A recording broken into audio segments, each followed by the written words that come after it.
தான் அவங்களுக்கு ஒரு நெகிழ்ச்சியான ஒரு தருணமா இருக்கும்.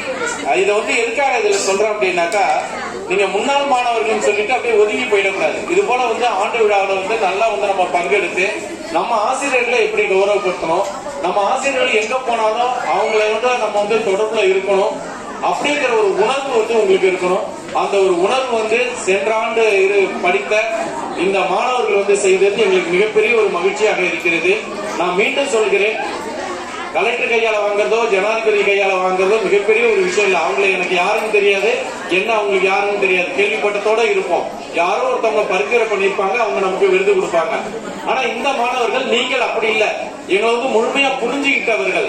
இந்த ஆசிரியர்கள், இந்த தலைமை ஆசிரியர்கள் இவங்கெல்லாம் எங்களுக்காக பாடுபட்டவங்க அப்படிங்கிற முழுமையா புரிஞ்சுக்கிட்டு அது ஒரு சின்ன ஒரு குண்டூசி அளவுக்கு கொண்டாந்து கூட ஒரு பரிசை கொடுக்குறீங்க இல்லையா, அதுதான் நமக்கு வாழ்நாள்ல அவங்களால மறக்க முடியாததாக இருக்கும்.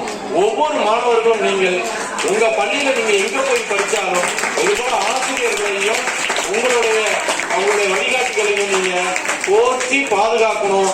அவங்கள கடைசி வரலையும் மறக்காமல் இருந்தீங்கன்னா அதுதான் மிகப்பெரிய ஒரு நன்றிக்கரனாக இருக்கும் என்று இந்த நல்ல நேரத்தில் அந்த மாணவர்கள் அனைவரையும் நான் பாராட்டி மகிழ்கிறேன். நன்றி, வணக்கம்.